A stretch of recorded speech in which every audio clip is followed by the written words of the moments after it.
Guys, mantika. Hi guys, gagawa tayo ng latik. Gata yan, ni Coco Mama. Gagawa ako ng latik kasi gagawa ako ng biko o suman sa Bisaya. Yan, gagawa ako. Papataluin natin para hindi masyadong magdikit-dikit.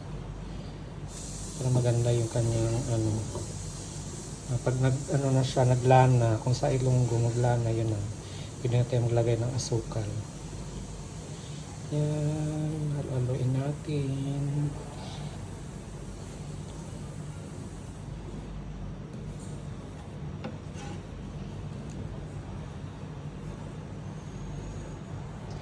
Kasi pag direct, siya. Ito lang yung mahirap pag mag-alo-alo ng ng gawa ng latik.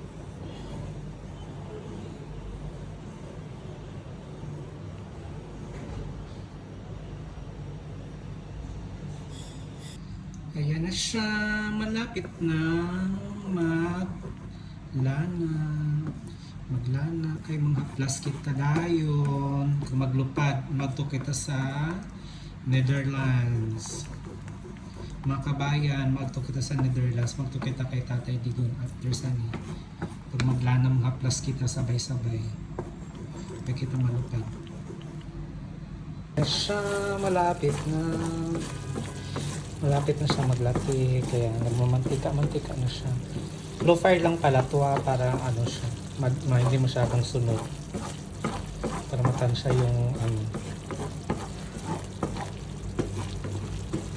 yan, low fire lang siya.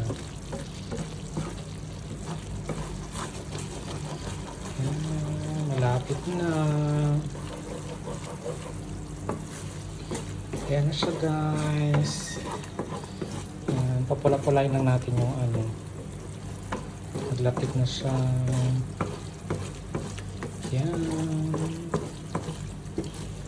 Yung bilog-bilog pa rin na yan, balat yan ng kalamansi. Kalamansi. Para mabango-bango siya. Diba? Nakikita nyo? Nagmamantika na siya, naglalatik na siya.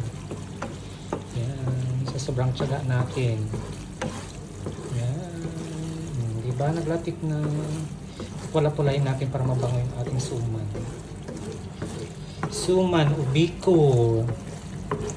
Yan. Pula-pulahin natin yung ganda ng pwede siyang panghaplas.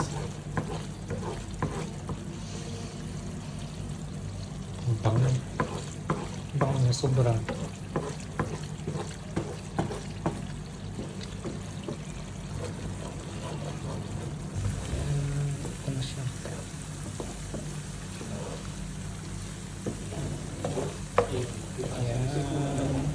Brown na siya. Brown na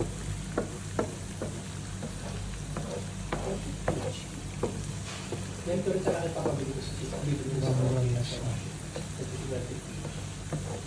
Kaya ako natin ibili, blue-blue lang lang sa sugar.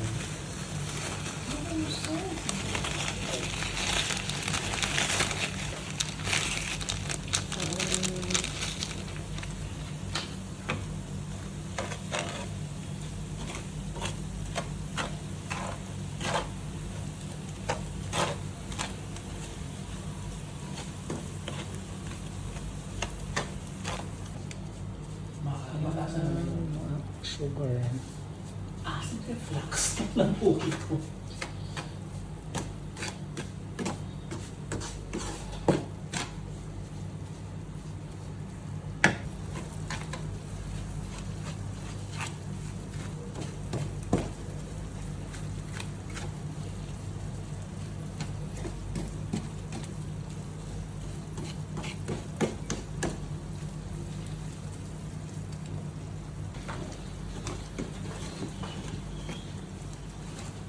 Yan na siya. Ito na yung asukal na nilagay ko kanina. Nag-caramelize na siya. So ngayon, maglalagay tayo ng carry na siya. Yan, medyo lusaw na yung mga sukal. Pwede na tayo lagay ng biko pag nalusaw na siya. Antayin lang natin malusaw lahat.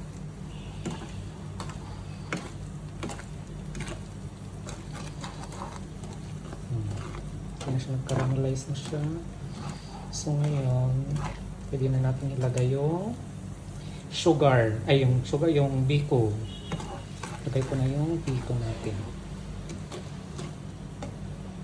Guys, ito na yung aking biko.